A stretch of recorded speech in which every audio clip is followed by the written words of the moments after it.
नमस्कार दोस्तों, स्वागत है एक बार फिर से आपका गुरुकुल पर।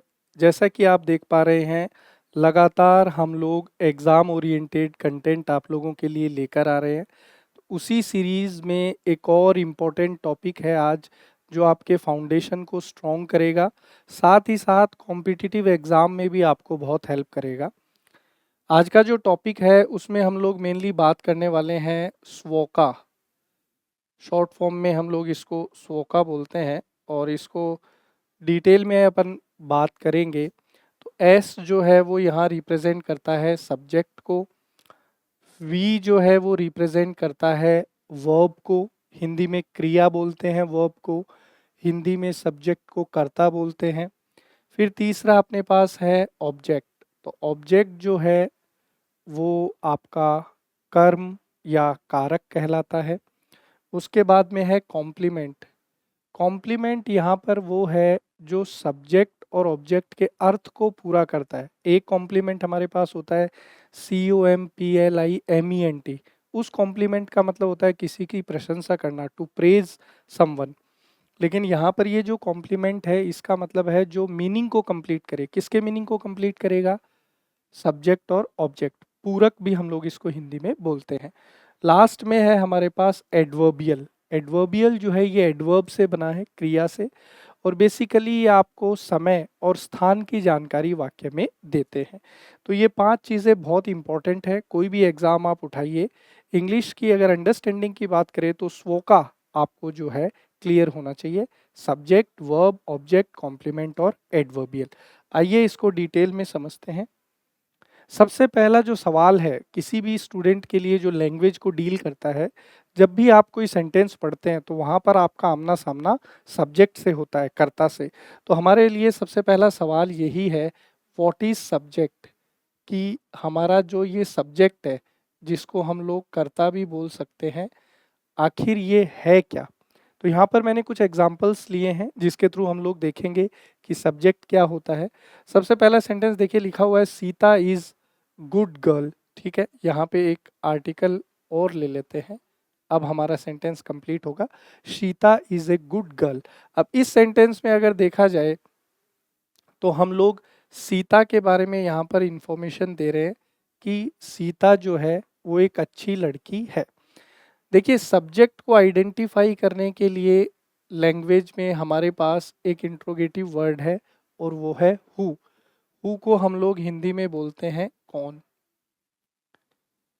जब भी सेंटेंस में हमारा सब्जेक्ट लिविंग बीइंग हो, यानी कि सजीव हो, ध्यान दीजिएगा, जब भी हमारा सब्जेक्ट जो है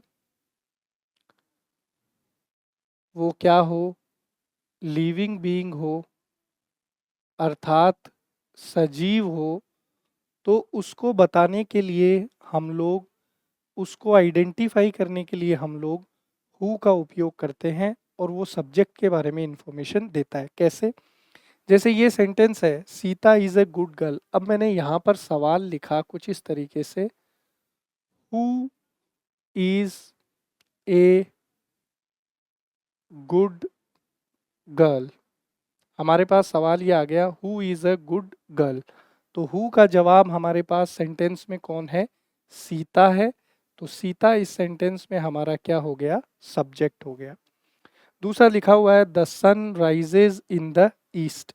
अब इस सेंटेंस में राइजेज जो है ये वर्ब हो गया, इन जो है ये प्रेपोजिशन है, और दी ईस्ट ये बेसिकली आपको ऑब्जेक्ट लगेगा, लेकिन ये ऑब्जेक्ट है नहीं। क्यों? क्योंकि ये हमें डायरेक्शन के बारे में इंफॉर्मेशन दे रहा है, प्लेस के बारे में इंफॉर्मेशन दे रहा है। तो ये बेसिकली एडवर्बियल होगा। तो यही चीज़ें हम लोग इस सेशन में आज सीखने वाले हैं कि थोड़ा गहराई में जाएं, चीज़ों को समझें। बहुत सारे स्टूडेंट्स इसको यहाँ ऑब्जेक्ट मार्क करेंगे, बट ये ऑब्जेक्ट नहीं है, एडवर्बियल है। क्यों? क्योंकि ये आपको प्लेस की इंफॉर्मेशन दे रहा है। और ये जो चीज़ें हम लोग सीख रहे हैं, इसी को हम लोग फंक्शनल ग्रामर भी बोलते हैं। ठीक है, कि कोई भी शब्द दिखने में कैसा है उससे मतलब नहीं है, सेंटेंस में उसका रोल क्या है, उसके अकॉर्डिंग हम लोग उसको डिफाइन करेंगे।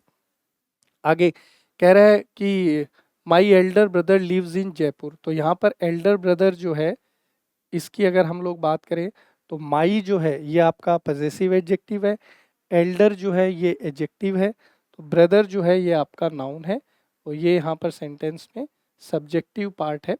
पूरा जो है सब्जेक्ट की तरह आपका काम करेगा, और ये आपको किसको इन्फॉर्मेशन दे रहा है, हु की इन्फॉर्मेशन दे रहा है। अब यहाँ पर the sun rises in the east, sun जो है वो लिविंग बीइंग नहीं है, तो यहाँ पर हम लोग इस सब्जेक्ट को आइडेंटिफाई करेंगे किससे, वॉट से आइडेंटिफाई करेंगे। तो यहाँ पर क्वेश्चन आपका बनेगा what rises in the east, कि क्या पूर्व में उगता है, तो जवाब क्या मिलेगा, द सन। तो द सन आपका सेंटेंस में यहाँ पर क्या हो गया, सब्जेक्ट। ये आइडेंटिफाई करने का तरीका है सब्जेक्ट को। चौथा है इट इज़ वेरी कोल्ड, तो यहाँ पर अगेन इट जो है ये नॉन लिविंग को रिप्रेजेंट करता है लैंग्वेज में। तो अगेन यहाँ पर आपका सवाल बनेगा what is very cold today, तो यहाँ पर इट से हम लोग बात कर रहे हैं। इट जो है ये सेंटेंस में आपका यहाँ पर किसको रिप्रेजेंट कर रहा है, वेदर को रिप्रेजेंट कर रहा है, मौसम को रिप्रेजेंट कर रहा है। तो वेदर हो गया, क्लाइमेट हो गया, टाइम हो गया, इन सब को रिप्रेजेंट करने के लिए हम लोग इट को एज अ सब्जेक्ट यूज़ करते हैं। ठीक है, थोड़ा सा मैंने आपके लिए और डिटेल में इसको लिया है, तो जिनको अभी हमने जो बात करी उसमें अगर दिक्कत आई हो, नहीं समझ में आया हो, तो थोड़ा सा मैंने आपके लिए लिख भी दिया है ताकि आप इसको समझ सकें। देखिए लिख रहा है who is used with a verb to know the doer, who का उपयोग किया जाता है क्रिया के साथ ये जानने हेतु कि डूअर कौन है। डूअर का मतलब होता है कार्य करने वाला। हम लोग साधारण भाषा में ये भी बोल सकते हैं करने वाला, लेकिन मैंने कार्य क्यों लिया है, क्योंकि यूजुअली सेंटेंस में सब्जेक्ट जो है वो एक्शन को करता है, इसलिए। तो यहाँ पर कह रहा है कि हु जो है क्रिया के लिए इस्तेमाल किया जाता है क्रिया के साथ ये जानने के लिए कि डूअर कौन है, कर्ता कौन है। और उस हु का जो आंसर है, जवाब है, वही सेंटेंस में हमारा क्या होता है, सब्जेक्ट होता है, कर्ता होता है। क्योंकि subject is responsible in doing the work of the verb, क्योंकि सेंटेंस के अंदर सब्जेक्ट ही वो होता है जो क्रिया का कार्य करता है, वो एक्शन को करता है, और एक्शन को करने वाले को ही हम लोग क्या बोलते हैं, सब्जेक्ट बोलते हैं, कर्ता बोलते हैं। आगे कह रहा है who is used for living being, ये चीज भी बहुत इंपॉर्टेंट है। हु आपको उस सब्जेक्ट की इंफॉर्मेशन देगा जो सब्जेक्ट आपका लिविंग बीइंग है, लेकिन ऐसा ज़रूरी तो है नहीं कि हर बार सेंटेंस में आपका सब्जेक्ट सजीव ही हो, निर्जीव भी हो सकता है। तो उसके लिए फिर हम लोग जो है हु का यूज़ नहीं करेंगे, उसके लिए व्हाट का यूज़ करेंगे। अभी मैंने आपको बताया था, आगे आएगा फिर। देखिए लिखा हुआ है Sita is a good girl, यही सेंटेंस अभी हमने पढ़ा था।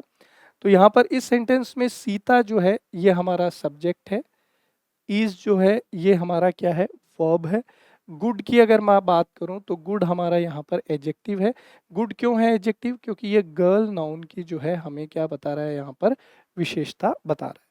अब यहाँ पर Sita is a good girl, इस सेंटेंस में मैं ये जानना चाहता हूँ कि सीता क्या है, तो मेरे पास उसका तरीका क्या है, मैं सवाल करूँगा who is a good girl.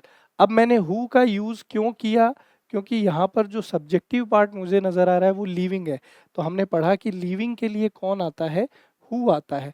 तो आपको जवाब क्या मिला, सीता। सवाल जब आपने किया who is a good girl, कौन अच्छी लड़की है, तो जवाब मिला सीता। तो आपका डेफिनेटली सीता जो है वो दिए गए सेंटेंस में किसकी तरह काम कर रहा है, सब्जेक्ट की तरह काम कर रहा है। आगे बढ़ते हैं। नेक्स्ट कह रहा है what is used with a verb to know the doer, the answer is subject and this subject shall be responsible in doing the work of the verb. What is used for non living being. अभी जैसे हमने बात करी थी कि अगर sentence में living subject हो, सजीव करता हो, तो उसको आइडेंटिफाई करने के लिए हम लोग कौन से इंट्रोगेटिव वर्ड का यूज करते हैं, हु का। अब हर बार सेंटेंस में नॉन लिविंग सब्जेक्ट या लिविंग सब्जेक्ट हो, ये तो फिक्स है नहीं। कई बार लिविंग सब्जेक्ट भी होता है, कई बार नॉन लिविंग सब्जेक्ट भी होता है। तो जब नॉन लिविंग सब्जेक्ट होगा, निर्जीव करता होगा, तो उस समय आइडेंटिफाई करने के लिए हम लोग किसका यूज करेंगे, वॉट का। जैसे सेंटेंस है the sun rises in the east. अब इस सेंटेंस में द सन हमारा क्या है, सब्जेक्टिव पार्ट है, लेकिन वो लिविंग नहीं है। तो अब हम यहाँ ये क्वेश्चन नहीं बनाएंगे कि who rises in the east, सवाल बनेगा what shines in the east या what rises in the east. दोनों में से कोई भी सवाल आप बना सकते हैं। तो इस व्हाट का जवाब आपके पास कौन है? दी सन है। और इसलिए दी सन जो है ये हमारा सेंटेंस में यहाँ पर क्या हो जाएगा? सब्जेक्ट हो जाएगा।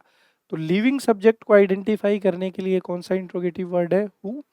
जो कंक्लूजन आपका है वो ये है कि लिविंग सब्जेक्ट को आइडेंटिफाई करने के लिए आपके पास कौन सा इंट्रोगेटिव वर्ड है? हु है। और नॉन लिविंग सब्जेक्ट को आइडेंटिफाई करने के लिए आपके पास कौन सा इंट्रोगेटिव वर्ड है? आपके पास इंट्रोगेटिव वर्ड कौन सा है? व्हाट है। ठीक है, चलिए आगे बढ़ते हैं। Next, what is a verb. अब हमने सब्जेक्ट तो जान ही लिया, तो स्वका के अंदर जो नेक्स्ट है वो है एस के बाद में वी। तो वी रिप्रेजेंट करता है वर्ब को। तो यहाँ पर सवाल है व्हाट इज अ वर्ब, कि भाई क्रिया जो है उसके बारे में हमको जानना है कि क्रिया क्या होती है। तो यहाँ पर देखिए कुछ एग्जाम्पल मैंने लिए हैं। पहला सेंटेंस है राम इज गोइंग होम। तो इस सेंटेंस में राम हमारा सब्जेक्ट हुआ, इज जो है ये हमारा हेल्पिंग वर्ब है, गोइंग जो है ये हमारा मेन वर्ब है, और होम जो है ये हमारा यहाँ पर आपको ऑब्जेक्ट की तरह नज़र आ रहा है। लेकिन बेसिकली ये ऑब्जेक्ट आपका नहीं है, क्योंकि ये आपको वेयर की जानकारी दे रहा है कि राम जो है वो कहाँ पर जा रहा है। तो राम घर जा रहा है, तो वेयर की इंफॉर्मेशन दी, मतलब क्या हुआ? प्लेस। तो दिखने में तो नाउन है, लेकिन ये नाउन है नहीं, क्योंकि प्लेस की जो इंफॉर्मेशन देता है वो आपका होता है एडवर्बियल। आपको आगे अभी पता चलेगा इसके बारे में। अब यहाँ पर हम लोग वर्ब को सीख रहे हैं। देखिए वर्ब जो है इसको हम लोग मेनली दो कैटेगरी में सब डिवाइड करते हैं। एक होता है हमारा हेल्पिंग वर्ब और एक होता है हमारा मेन वर्ब। हेल्पिंग वर्ब जो है ये बेसिकली हमें स्टेट की इंफॉर्मेशन देता है, जिसको हम लोग हिंदी में अवस्था भी बोलते हैं। इसको हम लोग टाइम से भी रिलेट कर सकते हैं, समय से। और जो मेन वर्ब है ये हमेशा आपको किसकी जानकारी देता है? एक्शन की जानकारी देता है। अभी जैसे फर्स्ट सेंटेंस आपका लिखा हुआ है राम इज गोइंग होम, तो इस सेंटेंस में राम जो है ये सब्जेक्ट हुआ, इज हेल्पिंग वर्ब। तो इज आपको जो है यहाँ पर कौन से टाइम की इंफॉर्मेशन दे रहा है? कि जो भी बातचीत चल रही है वो प्रेजेंट टाइम में चल रही है। यहाँ पर जो आपका मेन वर्ब है वो है गो। गो का हमने कॉन्टिन्यूअस फॉर्म लिया है, कॉन्टिन्यूअस फॉर्म में आईएनजी लगता है गोइंग। तो ये आपको एक्शन के बारे में जानकारी दे रहा है कि राम जो है वो कहाँ जा रहा है? घर जा रहा है। ठीक है, तो इस सेंटेंस में हमारे पास दो वर्ब है, एक तो इज है और एक गोइंग है। दूसरा है हरी इज अ बॉय, हरी एक लड़का है। तो इज जो है वो इस सेंटेंस में आपको स्टेट, अवस्था के बारे में जानकारी दे रहा है कि हरी जो है वो एक लड़का है। तो इज इस सेंटेंस में हमारा क्या है? वर्ब है। नेक्स्ट है वी प्ले हियर, हम लोग यहाँ खेलते हैं। तो यहाँ पर प्ले वर्ब हुआ, क्यों? क्योंकि ये आपको किस चीज़ की इंफॉर्मेशन दे रहा है? एक्शन की इंफॉर्मेशन दे रहा है। अगला देखिए, आई हैव ए बुक। तो हैव जो है ये यहाँ पर स्टेट, अवस्था। और थोड़ा सा आपको इसके लिए इजी करूँ तो ये आपको पोजेशन बता रहा है। पोजेशन का मतलब होता है अधिकार। तो इस सेंटेंस में हैव जो है ये आपका यहाँ पर क्या है? वर्ब है। यूजुअली हैज़ और हैव जो है आपको लैंग्वेज में हेल्पिंग वर्ब की तरह नज़र आते हैं, लेकिन आपसे अगर पूछा जाए तो इस सेंटेंस में आपका हैव जो है वो किसकी तरह इस्तेमाल हुआ है? मेन वर्ब की तरह इस्तेमाल हुआ है। अब यहाँ जो नोट लिखा है इसको समझिएगा। कह रहा है the word which denotes an action और अ स्टेट। वो शब्द जो आपको एक्शन, एक्शन का मतलब क्या हो गया? कार्य, या फिर स्टेट, स्टेट का अर्थ क्या हो गया? अवस्था। तो अंग्रेजी में वो शब्द जो आपको वाक्य के अंदर कार्य या फिर अवस्था, स्टेट या फिर एक्शन की इंफॉर्मेशन देगा, उसी को हम लोग लैंग्वेज में क्या बोलेंगे? वर्ब बोलेंगे। हिंदी में आप जिसको क्या बोलते हो? क्रिया बोलते हो। तो क्रिया यानी वर्ब के बारे में हमसे अगर कोई पूछे कि व्हाट इज वर्ब, तो हमारा आंसर होगा कि the word which gives us information about state और action is known as verb. जो अवस्था, समय या कार्य के बारे में जानकारी दे, उसी को हम लोग क्या बोलते हैं? वर्ब बोलते हैं। आगे बढ़ते हैं और अगला जो है हमारा व्हाट इज एन ऑब्जेक्ट, कि भी ऑब्जेक्ट क्या होता है? ऑब्जेक्ट को हिंदी मीडियम स्टूडेंट्स जानते हैं कारक, या फिर कर्म के नाम से जानते हैं। तो इसको थोड़ा समझने की कोशिश करते हैं कि ऑब्जेक्ट क्या होता है। तो यहाँ पर एग्जाम्पल्स है, कह रहा है आई बॉट अ बुक, मैंने एक किताब खरीदी। तो आई इस सेंटेंस में मेरा सब्जेक्ट है, बाई जो वर्ब है उसका हमने सेकंड फॉर्म यहाँ यूज किया है बॉट, खरीदना। और यहाँ पर ए बुक जो है ये आपको सेंटेंस में किसकी तरह इस्तेमाल किया गया है, ऑब्जेक्ट की तरह इस्तेमाल किया गया है। दूसरा है सी सॉ मी, तो इस सेंटेंस में सी मेरा सब्जेक्ट है, सॉ सी का सेकंड फॉर्म ये मेरा यहाँ पर क्या है, वर्ब है, क्रिया है। और मी की अगर बात करूँ तो ये मेरा यहाँ पर क्या है, अगेन ऑब्जेक्ट है। I am watching a reality show, मैं एक रियलिटी शो देख रहा हूँ। तो इस सेंटेंस में अगर बात करें तो आई हमारा सब्जेक्ट है, एम जो है ये हमारा हेल्पिंग वर्ब है। वॉचिंग की अगर मैं बात करूं तो ये हमारा मेन वर्ब है। और ए रियलिटी शो की अगर मैं बात करूं तो ये हमारा यहाँ पर क्या है, ऑब्जेक्ट है, कर्म या कारक जिसको हम लोग बोलते हैं। नेक्स्ट सेंटेंस है ही थ्रू अ स्टोन, तो इस सेंटेंस में ही मेरा सब्जेक्ट है, थ्रो की सेकंड फॉर्म है थ्रू, ये मेरा वर्ब है। और ए स्टोन जो है ये यहाँ पर मेरा क्या है, ऑब्जेक्ट है। अब सवाल ये है कि सेंटेंस में ऑब्जेक्ट को आइडेंटिफाई कैसे करते हैं, कैसे पहचान होती है ऑब्जेक्ट की। तो देखिए, when verb is preceded by whom और what, its answer is an object. इसका अर्थ ये है कि जब भी हम लोग वाक्य के अंदर वर्ब यानी क्रिया, प्रीसीड का मतलब होता है पहले, क्रिया से पहले कौन से प्रश्नवाचक शब्द हुम और व्हाट इत्यादि का प्रयोग करें, तो जो जवाब हमें मिलेगा, जो आंसर हमें मिलेगा, वो आंसर हमारा क्या होगा, ऑब्जेक्ट होगा, अर्थात कारक या फिर कर्म होगा। अब हुम और व्हाट से क्या मतलब है, हुम तब जब आपका ऑब्जेक्ट कैसा है, लिविंग बीइंग है, सजीव है। और व्हाट कब, जब आपका ऑब्जेक्ट कैसा है, नॉन लिविंग बीइंग है, अर्थात निर्जीव है। देखिए, अभी अपन समझते हैं इस चीज को। फर्स्ट जो सेंटेंस मेरे पास था वो था आई बॉट अ बुक, मैंने एक किताब खरीदी थी। तो मैंने यहाँ पर जो सवाल बनाया वो किसके लिए बनाया, बुक के लिए बनाया। तो बुक कैसा है, लिविंग है कि नॉन लिविंग, तो आप कहेंगे कि सर नॉन लिविंग है। तो यहाँ पर सवाल बने what did I by, verb से प्रिसीड करने का मतलब है कि ये वर्ब है और इससे पहले मैंने इंट्रोगेटिव वर्ड यहाँ पर लिया है। तो मेरा सवाल है व्हाट डिड आई बाई, कि मैंने क्या खरीदा था। तो जवाब मिला आई बॉट अ बुक। तो यहाँ पर व्हाट का जो आंसर है, व्हाट का जो आंसर है वो आपका कौन है, ए बुक है। व्हाट का जो आपका आंसर है वो कौन है, ए बुक है। तो ए बुक डेफिनेटली सेंटेंस में आपका क्या है, ऑब्जेक्ट है। दूसरा जो सेंटेंस आपने लिखा वो है सी सॉ मी, कि उसने मुझे देखा था। अब नो डाउट शी जो है आपका यहाँ पर सब्जेक्टिव पार्ट लिविंग है, साथ ही साथ यहाँ आपने जो मी लिखा है ऑब्जेक्टिव पार्ट, वो भी कैसा है, लिविंग है, वो भी कैसा है, लिविंग बीइंग है। तो इस बार सब्जेक्ट और ऑब्जेक्ट दोनों लिविंग है। तो इस बार हमारा सवाल जो है वो व्हाट से नहीं बनेगा, हुम से बनेगा।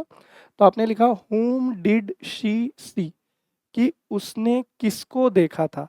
तो आपको जवाब मिला सी सॉ मी, कि उसने मुझे देखा था। तो मी जो है इस सेंटेंस में आपका नो डाउट ऑब्जेक्ट है। और कैसा ऑब्जेक्ट है, लिविंग है, सजीव है। अगला देखिए, I am watching a reality show. अब ये रियलिटी शो जो है वो डेफिनेटली नॉन लिविंग की कैटेगरी में है। तो सवाल आपका बनेगा वॉट एम आई वॉचिंग, कि मैं क्या देख रहा हूँ। तो वॉट का आंसर है ए रियलिटी शो। तो ए रियलिटी शो इस सेंटेंस में आपका ऑब्जेक्ट है। और आपका ऑब्जेक्ट कैसा है, नॉन लिविंग है, निर्जीव है। आगे देखिए, ही थ्रू अ स्टोन, उसने एक पत्थर फेंका था। तो सवाल आपका बना व्हाट डिड ही थ्रो, क्यों बना व्हाट से, क्योंकि स्टोन जो है वो किस कैटेगरी में है, नॉन लिविंग में है। तो व्हाट डिड ही थ्रो, कि उसने क्या फेंका था। तो जवाब क्या मिला, ही थ्रू अ स्टोन, उसने एक पत्थर फेंका था। तो जब भी आप सेंटेंस में ऑब्जेक्ट आइडेंटिफाई कर रहे हैं तो आपको कौन से इंट्रोगेटिव वर्ड यूज करने हैं, व्हाट और होम। किससे पहले, वर्ब से पहले आप इनको लगा के चेक करेंगे। व्हाट तब होगा जब नॉन लिविंग ऑब्जेक्ट है, हुम तब होगा जब आपका ऑब्जेक्ट कैसा है, लिविंग। हु का इस्तेमाल कब होता है, सब्जेक्ट के लिए।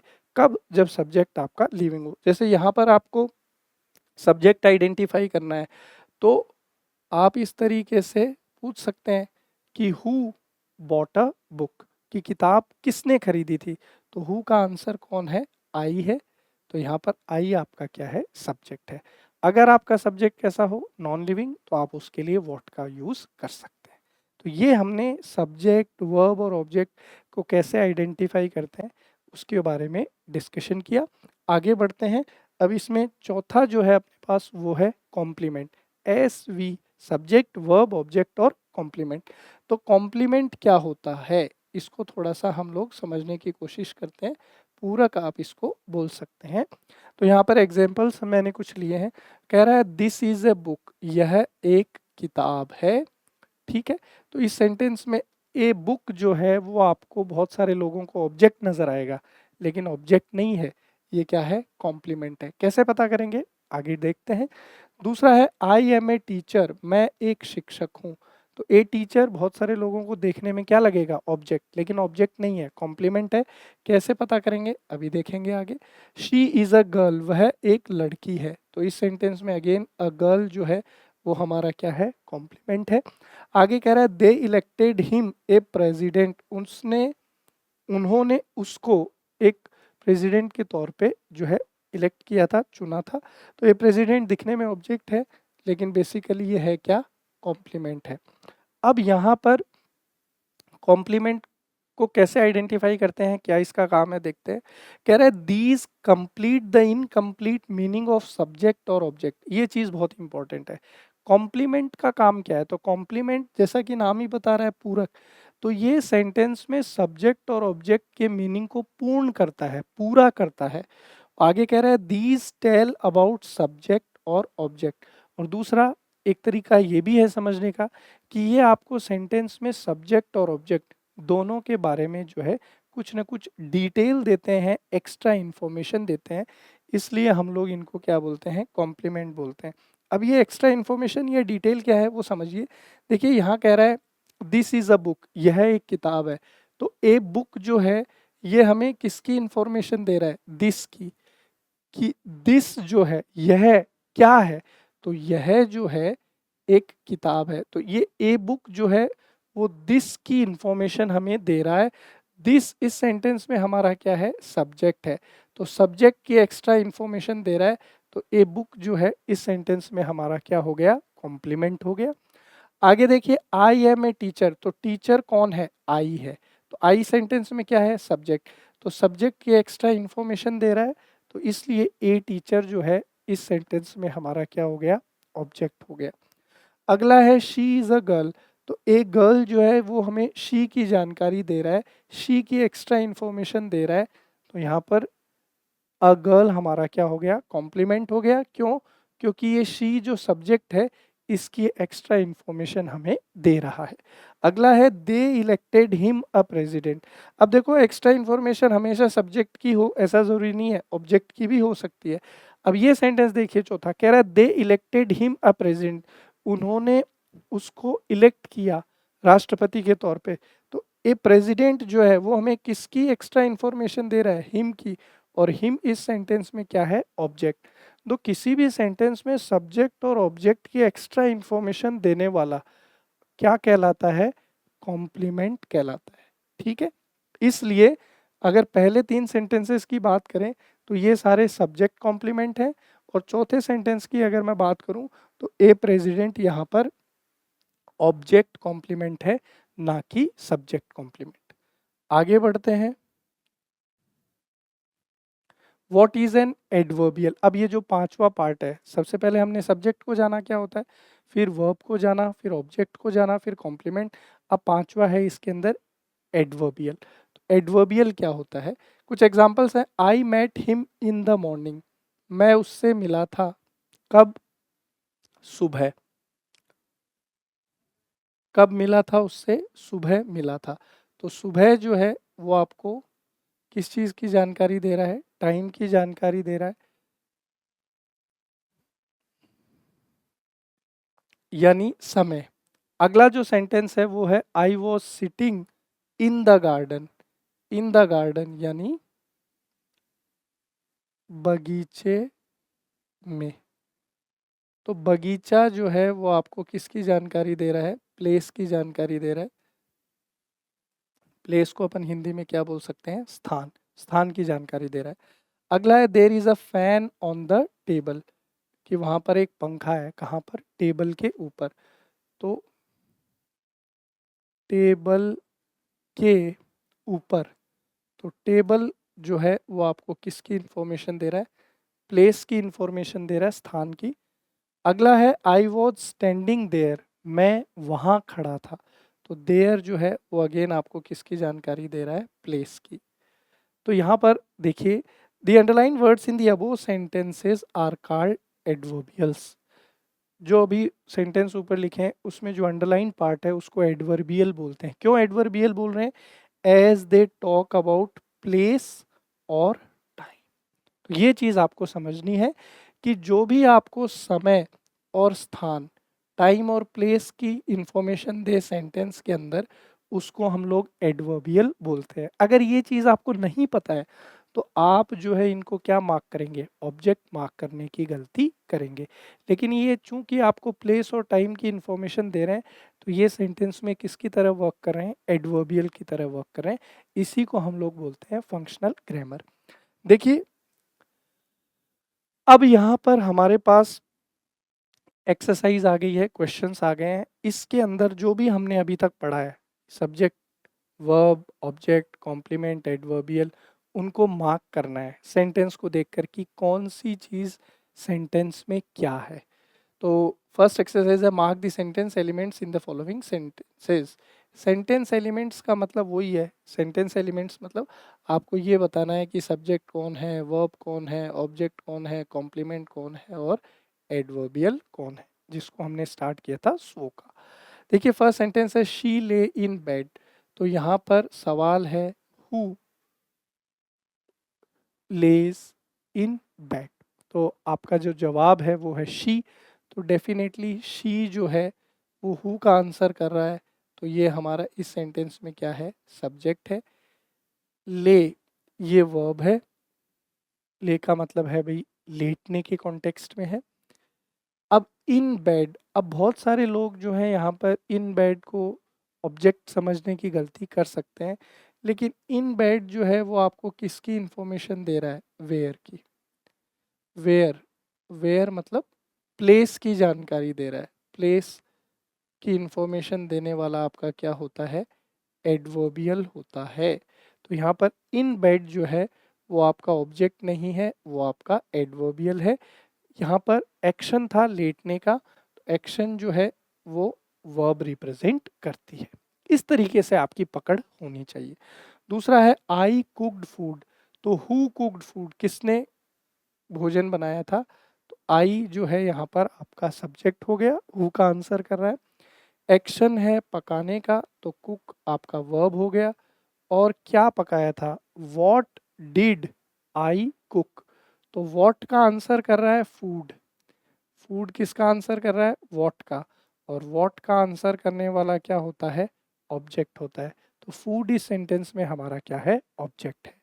अगला देखिए ही लव्स हर।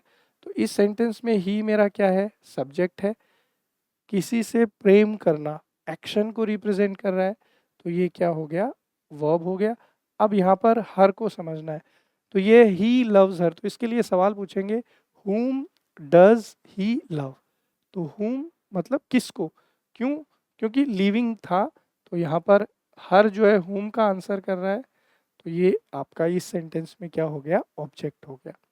नेक्स्ट है आई get up in the morning. तो इस सेंटेंस में आई जो है ये सब्जेक्ट है। क्यों? क्योंकि ये हु का आंसर कर रहा है। Who gets up in the morning. I get up उठना एक्शन है, तो ये आपका यहाँ पर वर्ब हो जाएगा। देखिए वर्ब के साथ प्रेपोजिशन जुड़ा हुआ है तो इसको हम लोग फ्रेजल वर्ब बोलते हैं, इस कॉम्बिनेशन को। ठीक है। अब यहाँ पर अगला है इन द मॉर्निंग। अब बहुत सारे स्टूडेंट्स यहाँ पर कंफ्यूज हो सकते हैं, वो इन द मॉर्निंग को ऑब्जेक्ट मार्क कर सकते हैं। लेकिन इन द मॉर्निंग जो है ये आपको किसकी इंफॉर्मेशन दे रहा है? टाइम की इंफॉर्मेशन दे रहा है। और टाइम और प्लेस की इंफॉर्मेशन देने वाला क्या होता है? एडवर्बियल होता है। आगे देखिए आई एम ए स्टूडेंट। तो यहाँ पर आई क्या है, सब्जेक्ट है, एम जो है ये स्टेट अवस्था बता रहा है, तो ये आपका क्या हो गया, वर्ब हो गया। हु इज अ स्टूडेंट, तो हु का आंसर आई कर रहा था, तो आई आपका यहाँ पर क्या है, सब्जेक्ट। अब ए स्टूडेंट, बहुत सारे जो स्टूडेंट्स है वो यहाँ पर ए स्टूडेंट को ऑब्जेक्ट समझने की गलती कर सकते हैं, लेकिन यहाँ पर आप देखिए आई की आपको इंफॉर्मेशन दे रहा है कौन, ए स्टूडेंट। आई की आपको कौन इंफॉर्मेशन दे रहा है, ए स्टूडेंट आपको आई की इंफॉर्मेशन दे रहा है। कौन स्टूडेंट है, तो जवाब है आई एम अ स्टूडेंट। तो सब्जेक्ट की एक्स्ट्रा इंफॉर्मेशन दे रहा है ए स्टूडेंट, तो ये आपका सेंटेंस में यहाँ पर क्या है, सब्जेक्ट कॉम्प्लीमेंट है, या फिर आप इसको डायरेक्ट क्या बोल सकते हो, कॉम्प्लीमेंट भी बोल सकते हो। आगे बढ़ते हैं। हरी बॉट अ पेन, तो हु बॉट अ पेन, किसने पेन खरीदा, हरी ने, तो हरी सब्जेक्ट है, खरीदना एक्शन है, तो ये वर्ब हो गया। और वॉट, इस बार मैंने वॉट से सवाल क्यों लिया, क्योंकि मेरा जो ऑब्जेक्टिव पार्ट है वो कैसा है, नॉन लिविंग है। तो वॉट डिड हरी बाई, तो आंसर आपका क्या हो गया, अ पेन। तो अ पेन जो है वो आपका इस सेंटेंस में क्या है, ऑब्जेक्ट है। अगला है आई एम प्लेइंग हॉकी, तो हु इज प्लेइंग हॉकी, तो हु का आंसर किया सब्जेक्ट आई, एम जो है ये हेल्पिंग वर्ब्स आपको स्टेट बता रहा है, प्लेइंग एक्शन बता रहा है, तो ये आपका मेन वर्ब हो गया। अब यहाँ पर क्या आ गया, हॉकी, तो सवाल हुआ व्हाट एम आई प्लेइंग, तो व्हाट का आंसर क्या है, हॉकी, तो व्हाट का आंसर देने वाला क्या होता है, ऑब्जेक्ट। व्हाट का आंसर देने वाला किस तरीके का ऑब्जेक्ट होता है, नॉन लिविंग किस्म का ऑब्जेक्ट होता है। अगला देखिए, Ram and Shyam are friends, तो हु आर फ्रेंड्स, तो हु का आंसर कौन है, राम एंड श्याम, तो राम एंड श्याम पूरा इस सेंटेंस में हमारा क्या है, सब्जेक्ट है। ठीक है, अब यहाँ पर आर जो है ये आपको स्टेट अवस्था की जानकारी दे रहा है, तो ये वर्ब हो गया। और फ्रेंड्स, अब राम और श्याम क्या है, फ्रेंड्स है, तो यहाँ पर फ्रेंड्स जो है ये आपको राम और श्याम की एडिशनल इंफॉर्मेशन दे रहा है कि राम और श्याम जो है वो क्या है, फ्रेंड्स है। तो यहाँ पर फ्रेंड्स जो है ये किस में चला जाएगा, कॉम्प्लीमेंट में चला जाएगा कि राम और श्याम क्या है, फ्रेंड्स है। तो आपको सब्जेक्ट की एक्स्ट्रा इंफॉर्मेशन मिल रही है, तो फ्रेंड्स आपका यहाँ पर क्या हो जाएगा, कॉम्प्लीमेंट हो जाएगा। I have lost my book on the way, तो आई सब्जेक्ट हुआ, हैव जो है ये आपका हेल्पिंग वर्ब हुआ, लॉस्ट जो है ये आपका मेन वर्ब हुआ, माई जो है ये पजेसिव एडजेक्टिव है। क्या आपने खो दिया, तो बुक, तो व्हाट का आंसर किया, तो ये नॉन लिविंग ऑब्जेक्ट हुआ आपका। और हु लॉस्ट द बुक, तो हु का आंसर किया, तो आई आपका यहाँ पर क्या है, सब्जेक्ट है। ऑन द वे, ये आपको कहाँ की जानकारी दे रहा है, प्लेस की, कि किताब कहाँ खोई थी, रास्ते में। तो ऑन द वे आपका जो है ये यहाँ पर आपका क्या है, एडवर्बियल है। आगे बढ़ते हैं, शी हैज़ अ कार, तो शी जो है ये आपका क्या है, सब्जेक्ट है, हैज़ जो है ये पोजीशन को शो कर रहा है, तो ये वर्ब हुआ, एक कार। तो व्हाट डज शी हैव, कि उसके पास क्या है, तो व्हाट का आंसर कौन कर रहा है, एक कार, तो व्हाट का आंसर कर रहा है, तो डेफिनेटली ये आपका क्या है, ऑब्जेक्ट है। तो इस तरीके से सेंटेंस के अंदर आप इजीली आइडेंटिफाई कर सकते हैं कि कौन सब्जेक्ट है, कौन वर्ब है, कौन ऑब्जेक्ट है, कौन आपका कॉम्प्लीमेंट है और कौन एडवर्बियल है। आगे बढ़ते हैं, एक और हमारे पास एक्सरसाइज है, इसके अंदर कह रहा है mark the sentence elements in the following sentences. Again हमें वही काम करना है, सेंटेंस के अंदर आइडेंटिफाई करना है कि कौन सा पार्ट क्या है। तो पहला है ही हैड अ सन, कि भाई उसका एक बेटा था, तो ही, तो हु हैड अ सन, किसका बेटा था, तो हु का आंसर कौन है, ही, तो ही आपका क्या हो गया, सब्जेक्ट हो गया। हैड जो है ये आपको स्टेट या पोजीशन की इंफॉर्मेशन दे रहा है, तो ये आपका क्या है, वर्ब है, ऑब्जेक्ट है। फिर ये कह रहा है कि ही जो है उसका एक बेटा था, तो यहाँ पर ए सन जो है वो आपको किसकी इंफॉर्मेशन दे रहा है, ही की इंफॉर्मेशन दे रहा है। ठीक है, साथ ही साथ यहाँ पर आप एक सवाल ये भी ले सकते हैं कि वॉट ही हैड, ठीक है। अब वॉट का अगर आप आंसर लेते हैं तो सन जो है ये तो किस कैटेगरी में है, लिविंग कैटेगरी में है। अब लिविंग कैटेगरी का आंसर व्हाट से नहीं हो सकता, वो किससे होता है, whom से हो सकता है। तो जब मैं सवाल करता हूँ whom he had, तो वहाँ पर जो है थोड़ा सा ठीक नहीं है।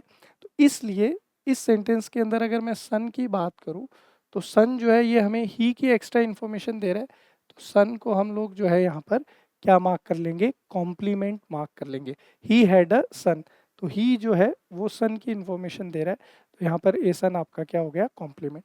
अगला देखिए, आई शैल गिव एवरीथिंग। आई आपका सब्जेक्ट हुआ, क्योंकि सवाल बनेगा हु शैल गिव एवरीथिंग, तो हु का आंसर है। शैल आपका हेल्पिंग वर्ब की तरह काम करेगा, गिव आपका मेन वर्ब की तरह काम करेगा। और यहाँ जब सवाल पूछेगा कि व्हाट शैल आई गिव, तो आंसर मिलेगा एवरीथिंग। तो व्हाट का आंसर मिल रहा है, तो अगर व्हाट का आंसर मिल रहा है तो नो डाउट ये हमारा यहाँ पर क्या हो गया, ऑब्जेक्ट हो गया। आगे बढ़ते हैं, ही टोल्ड हिज फादर, कि उसने अपने पिताजी को बताया था। तो हु टोल्ड हिज फादर, तो हु का आंसर कौन है, ही, तो ये सब्जेक्ट हो गया। एक्शन को रिप्रेजेंट कर रहा है, बताने की बात हो रही है, तो ये वर्ब हो गया। whom डिड ही टेल, उसने किसको बताया था, तो whom का आंसर है हिज फादर। तो यहाँ पर ये जो फादर आपका है, ये whom का आंसर कर रहा है, तो ये आपका ऑब्जेक्ट हुआ। और ये कौन सी कैटेगरी का ऑब्जेक्ट है, लिविंग बीइंग है, सजीव है। हिज की अगर मैं बात करूं, तो हिज को हम लोग पजेसिव एडजेक्टिव बोलते हैं, संबंधवाचक विशेषण, किसका पिता, उसका पिता। नेक्स्ट है the farmer took the note, तो सवाल बनेगा हु टुक द नोट, तो हु का आंसर है दी फार्मर, तो ये सब्जेक्ट हुआ। टेक का सेकंड फॉर्म है टुक, एक्शन है, तो ये वर्ब हो गया। The farmer took the note, क्या लिया था, व्हाट का आंसर कर रहा है कि भाई फार्मर ने क्या लिया था, तो आंसर क्या है, दी नोट। तो दी नोट आपका क्या हो गया, ऑब्जेक्ट। कौन सी कैटेगरी में है, नॉन लिविंग कैटेगरी में, नॉन लिविंग बीइंग है ये, तो नॉन लिविंग कैटेगरी का ऑब्जेक्ट है। आगे देखिए, the village was clean and green, तो the village what was clean and green. अब इस बार मैंने व्हाट से आंसर क्यों लिया, क्योंकि सब्जेक्टिव पार्ट कैसा है, नॉन लिविंग है। तो सब्जेक्ट हु और व्हाट दोनों से आइडेंटिफाई होता है, हु लिविंग सब्जेक्ट के लिए और व्हाट आता है नॉन लिविंग सब्जेक्ट के लिए। तो what was clean and green, क्या क्लीन और ग्रीन था, तो विलेज। अब ये स्टेट आपको बता रहा है, भूतकाल की बात चल रही है, तो ये वर्ब हो गया। क्लीन एंड ग्रीन, अब क्लीन एंड ग्रीन, साफ और हरा क्या था, गांव। तो विलेज जो सब्जेक्ट है उसकी एक्स्ट्रा इंफॉर्मेशन दे रहा है, क्लीन एंड ग्रीन। तो क्लीन एंड ग्रीन इस सेंटेंस में हमारा क्या है, कॉम्प्लीमेंट है। आगे बढ़ते हैं, नेक्स्ट क्वेश्चन है, दे रीच द विलेज, तो दे, हु रीच द विलेज, कौन गांव पहुंचा था, दे। तो दे यहाँ पर आपको किसकी इंफॉर्मेशन दे रहा है, सब्जेक्ट की, तो यहाँ पर दे आपका क्या हो गया, सब्जेक्ट हो गया। रीच एक्शन है, पहुंचना, तो ये वर्ब हो गया।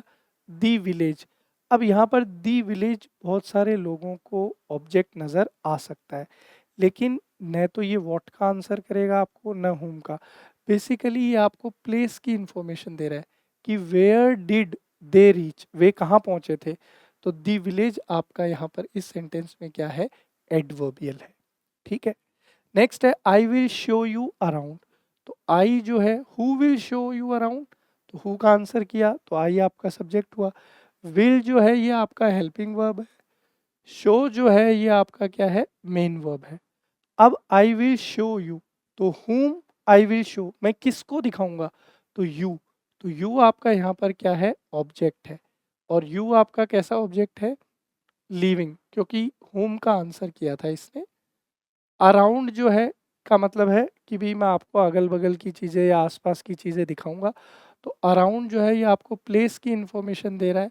तो अराउंड जो है वो इस सेंटेंस में आपका क्या हो गया, एडवर्बियल हो गया। आगे देखिए, he invited Ram and Ghanshyam, तो who invited Ram and Ghanshyam, he. तो हु का आंसर ही हुआ, तो ही सब्जेक्ट है। इनवाइट किया था, निमंत्रण दिया था, एक्शन है, तो ये आपका वर्ब हो गया। whom डिड ही इनवाइट, किसको निमंत्रण दिया था, तो whom का आंसर किसने किया, राम एंड घनश्याम। तो whom का जो आंसर करते हैं वो क्या होते हैं, ऑब्जेक्ट। और कैसे ऑब्जेक्ट होते हैं, लिविंग बीइंग, सजीव को जो रिप्रेजेंट करें वो ऑब्जेक्ट होते हैं। आगे देखिए, we should avoid urination and defecation in the open, कि हमें खुले में जो है टॉयलेट और जो है डेफिकेशन का मतलब होता है कि भाई शौच वगैरह नहीं जाना चाहिए। तो यहाँ पर वी जो है हु शुड अवॉइड, किसको अवॉइड करना चाहिए, तो हु का आंसर दे रहा है वी, तो वी हमारा इस सेंटेंस में क्या हो गया, सब्जेक्ट हो गया। शुड मॉडल है, मॉडल हेल्पिंग वर्ब की तरह काम करता है। अवॉइड टालना एक्शन है, तो ये आपका मेन वर्ब हो गया। अब सवाल ये है व्हाट शुड वी अवॉइड, हमें क्या चीज़ अवॉइड करनी चाहिए, तो व्हाट का आंसर क्या है, यूरिनेशन एंड डेफिकेशन। तो व्हाट का आंसर किया तो ये ऑब्जेक्ट हुआ, और व्हाट का आंसर करने वाला कैसा ऑब्जेक्ट होता है, नॉन लिविंग, तो ये नॉन लिविंग काइंड का ऑब्जेक्ट है। इन द ओपन कहाँ पे नहीं करना चाहिए यूरिनेशन और डेफिकेशन, खुले में। तो इन द ओपन किसकी इंफॉर्मेशन दे रहा है, प्लेस की। तो प्लेस की जो इंफॉर्मेशन दे वो आपका क्या होता है, एडवर्बियल। आगे है Pratap Singh was brave and bold, तो who was brave and bold, कौन जो है वो बहादुर और निडर था, तो प्रताप सिंह। तो हु का आंसर किया तो आपका प्रताप सिंह क्या हो गया, सब्जेक्ट हो गया। वॉज आपको स्टेट अवस्था बता रहा है, भूतकाल की बात हो रही है, तो ये वर्ब हो गया। अब ब्रेव एंड बोल्ड ये आपको क्वालिटी बता रहा है, किसकी क्वालिटी बता रहा है, प्रताप सिंह की। कौन ब्रेव और बोल्ड था, प्रताप सिंह। तो सब्जेक्ट की एक्स्ट्रा इन्फॉर्मेशन दे रहा है, तो इसको हम लोग कॉम्प्लीमेंट, और थोड़ा डिटेल में जाएं तो इसको हम लोग सब्जेक्ट कॉम्प्लीमेंट भी बोल सकते हैं। अगर कोई ऑब्जेक्ट की एक्स्ट्रा इन्फॉर्मेशन दे तो उसको हम लोग ऑब्जेक्ट कॉम्प्लीमेंट भी बोल सकते हैं। आगे बढ़ते हैं। अब एक और एक्सरसाइज यहाँ पर आ गई है। अभी अब जो हमने ये सीखा है सब्जेक्ट वर्ब ऑब्जेक्ट कॉम्प्लीमेंट और एडवर्बियल, इसका यूज़, अब बहुत सारे लोग सोचते हैं कि इनका यूज़ क्या हो सकता है, इनका बहुत ज़्यादा यूज़ है लैंग्वेज में। कैसे, एक क्वेश्चन आप सुनिएगा, जम्बल्ड, जम्बल्ड सेंटेंसेस को अरेंज करना, ठीक है। कोई भी कॉम्पिटिटिव एग्जाम आप उठा के देखिए, वहाँ पे आता है सवाल। अब उसको कैसे किया जाता है, तो उसको करने की कोई रॉकेट साइंस नहीं है। उसको वो स्टूडेंट अच्छे से कर सकता है जिसको ये पता है कि सब्जेक्ट क्या होता है, वर्ब क्या होता है, ऑब्जेक्ट। क्योंकि सीक्वेंस ये बनता है, कोई भी सेंटेंस जब आप फ्रेम करेंगे तो सब्जेक्ट आएगा, फिर वर्ब आएगा, फिर ऑब्जेक्ट आएगा। ऑब्जेक्ट के प्लेस पे कॉम्प्लीमेंट्स आ सकते हैं, एडवर्बियल्स आ सकते हैं। तो अगर आपको इन चीज़ों की डिटेलिंग पता है तो आप आराम से पैरा जंबल सॉल्व कर सकते हैं। तो उसी पे बेस्ड कुछ क्वेश्चन है यहाँ पे। कह रहा है कि रीअरेंज करिए इनको जंबल्ड वर्ड्स को ताकि मीनिंगफुल सेंटेंसेस बन सके। तो सबसे पहले सब्जेक्ट आएगा, तो एक्शन करने वाला सब्जेक्ट होता है, तो पैट्रिक सबसे पहले आएगा। तो सेंटेंस क्या बनेगा, पैट्रिक। अब यहाँ पर इसमें नेवर दे रखा है, नेवर जो है वो एडवर्ब ऑफ फ्रीक्वेंसी है। एडवर्ब ऑफ फ्रीक्वेंसी की पोजीशन अगर खाली हेल्पिंग वर्ब है सेंटेंस में तब तो हेल्पिंग वर्ब से पहले होती है, अगर खाली मेन वर्ब है सेंटेंस में तो मेन वर्ब के बाद में होती है, और अगर हेल्पिंग वर्ब और मेन वर्ब दोनों मौजूद है तो एडवर्ब और फ्रीक्वेंसी की पोजीशन उनके बीच में होती है। चूंकि इस सेंटेंस में केवल हेल्पिंग वर्ब मौजूद है तो एडवर्ब और फ्रीक्वेंसी की पोजीशन इससे पहले होगी। तो ये बनेगा पैट्रिक नेवर, फिर यहाँ पे आपका वर्ब आ जाएगा डिड, क्या नहीं किया उसने, कभी अपना होमवर्क नहीं किया था।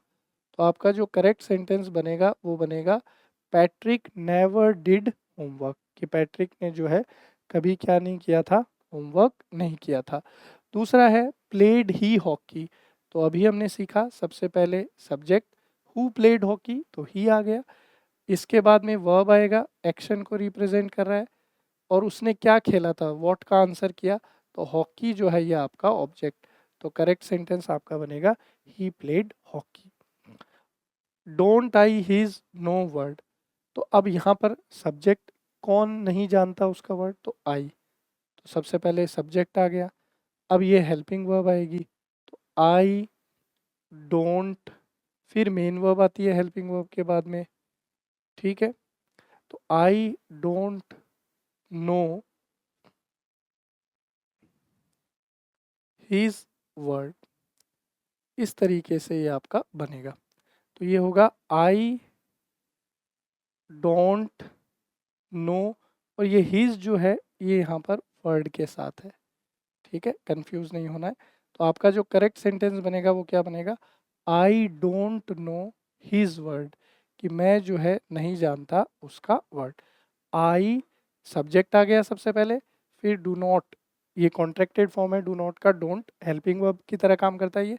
फिर आपका मेन वर्ब आ गया नो, और फिर आपका पजेसिव एडजेक्टिव और ऑब्जेक्ट। वर हिज क्लासमेट्स अमेज्ड, तो यहाँ पर हिज क्लासमेट्स, अभी क्लासमेट्स आपका क्या है, नाउन है, नाउन भी सब्जेक्ट बनता है। एक तो ये तरीका है आइडेंटिफाई करने का। दूसरा, हु वर अमेज्ड, कौन जो है खुश हुए थे, मस्त हुए थे, तो हु का आंसर कौन कर रहा है, हिज क्लासमेट्स, तो ये सब्जेक्ट है। इस तरीके से आप आइडेंटिफाई कर सकते हैं।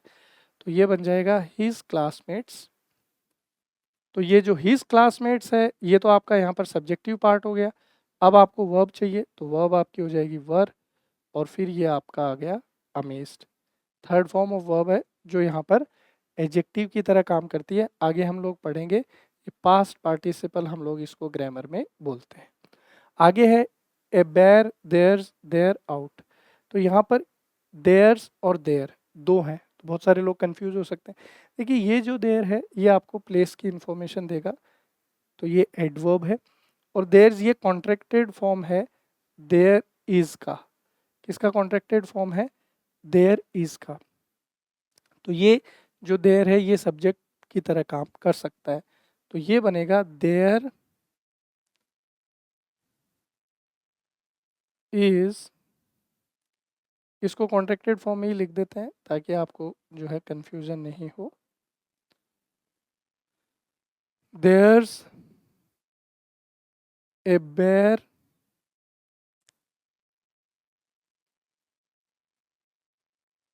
आउट देयर, ठीक है, ये अच्छा सेंटेंस है, दोबारा देख लीजिए। ये कॉन्ट्रैक्टिव फॉर्म है देयर इज का, तो ये आपका सब्जेक्टिव पार्ट बनेगा, क्योंकि ये तो कॉम्प्लीमेंट है तो ये सब्जेक्ट नहीं बन सकता, क्योंकि ये आपको इन्फॉर्मेशन दे रहा है किसकी, प्लेस की। तो ये हो जाएगा देयर इज, ये सब्जेक्टिव पार्ट है, ए बेर ये ऑब्जेक्ट हो गया, आउट देयर जो है बाहर, ये आपको पूरा प्लेस की इंफॉर्मेशन दे रहा है, तो ये कॉम्प्लीमेंट की इसके एडवर्बियल की तरह काम करेगा। आगे देखिए, मूइंग वर द काउज लाउडली, मूइंग का मतलब होता है जोर से आवाज निकालना, कारहाना टाइप, जैसे गायें आवाज करती है।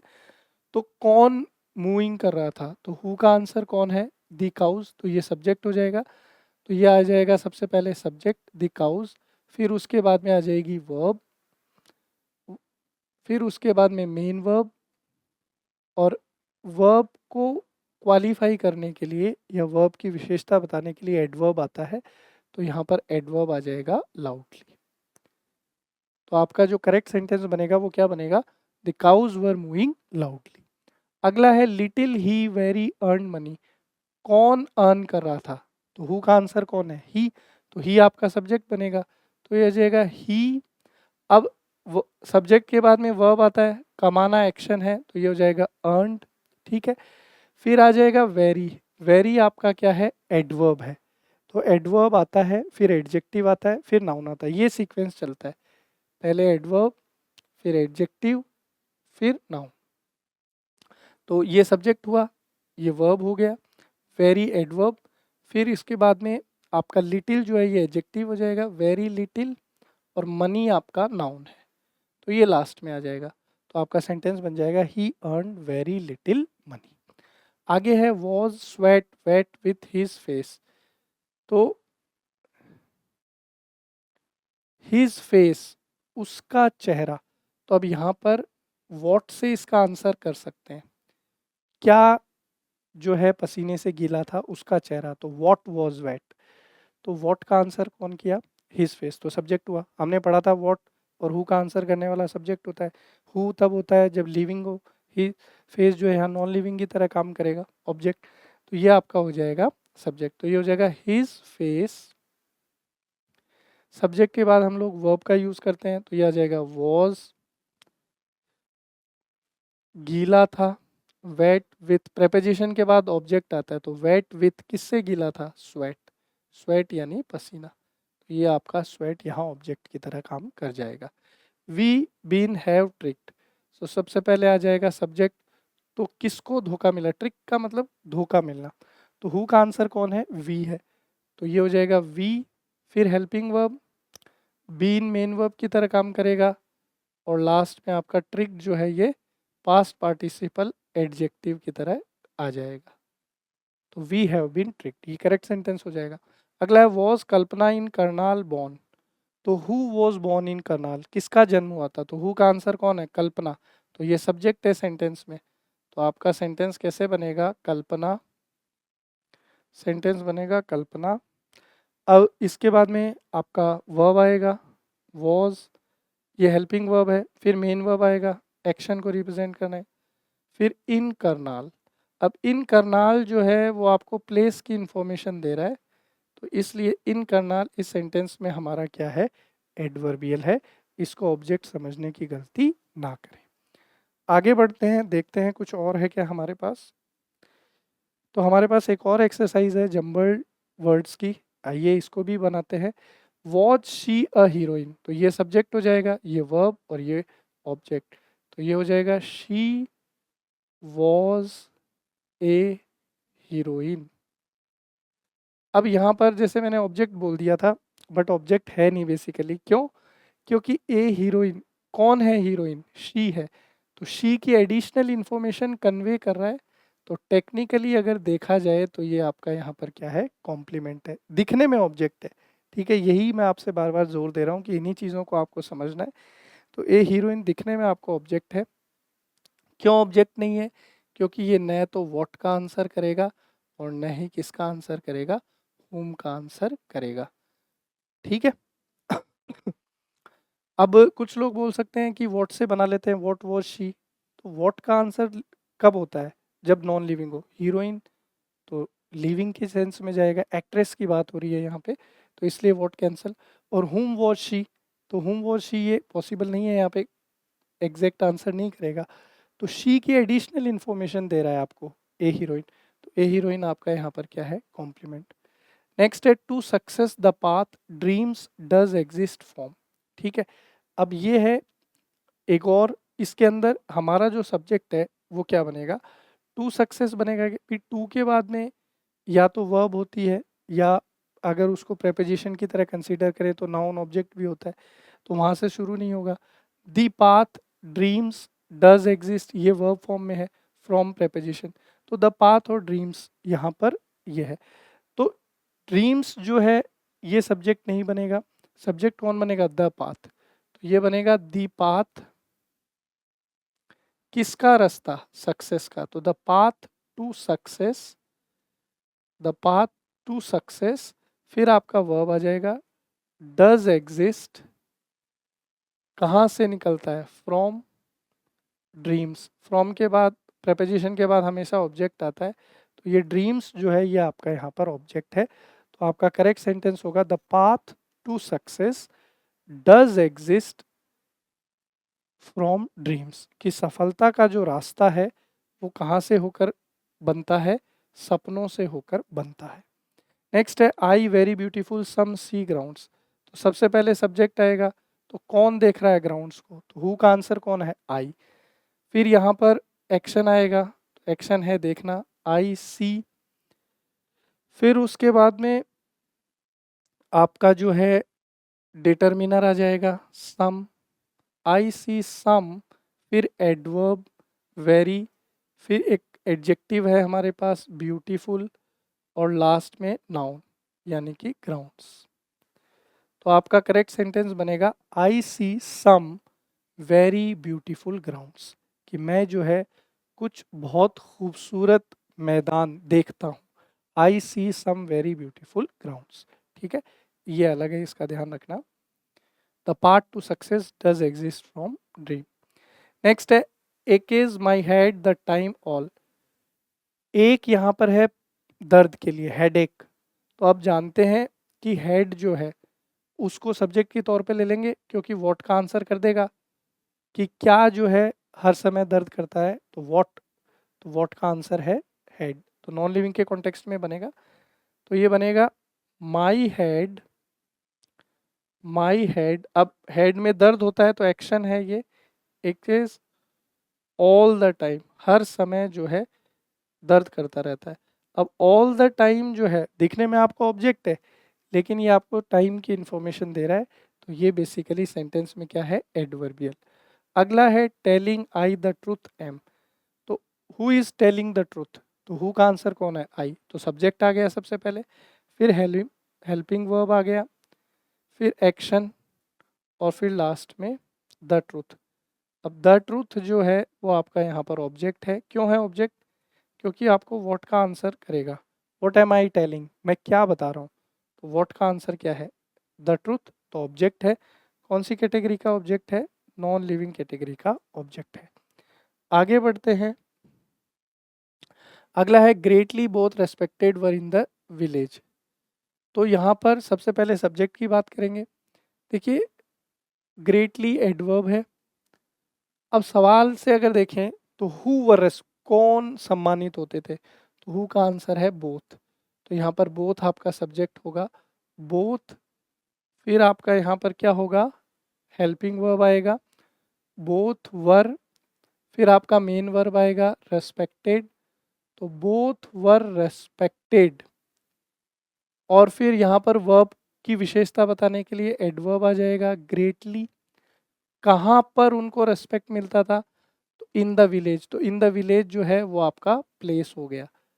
ठीक है, ये इस सेंटेंस में आपसे पूछा जाए तो बोथ आपका सब्जेक्ट है, वर आपका हेल्पिंग वर्ब है, रेस्पेक्टेड आपका मेन वर्ब है, ग्रेटली आपका एडवर्ब है, और इन द विलेज आपका एडवर्बियल है। ठीक है, क्यों? क्योंकि ये प्लेस की जानकारी दे रहा है। अगला है आई ए बुलॉक हैव। तो हु हैव अ बुलक, तो आई सब्जेक्ट हुआ। फिर आपका वर्ब आ गया, और मेरे पास क्या है? तो आपने कहा बुलक। तो व्हाट का आंसर कर रहा है? तो व्हाट का आंसर कर रहा है, तो ए बुलक जो है ये आपका सेंटेंस में क्या हो गया? ऑब्जेक्ट हो गया। नेक्स्ट है had I your enemy become. तो यहाँ पर कह रहा है कि मैं जो है तुम्हारा दुश्मन बन गया था। तो हु, कौन दुश्मन? तो आई। तो हु का आंसर कर रहा है, तो ये सब्जेक्ट हो गया आई। फिर हेल्पिंग वर्ब आ गया, फिर मेन वर्ब आ गया, फिर आपका पजेसिव एडजेक्टिव आ गया, और उसके बाद में आपका ऑब्जेक्ट आ गया। ये यहाँ पर लास्ट में जुड़ जाएगा। तो ये बन जाएगा I had become your enemy, मैं जो है तुम्हारा शत्रु बन गया था। Me took uncle to the fair.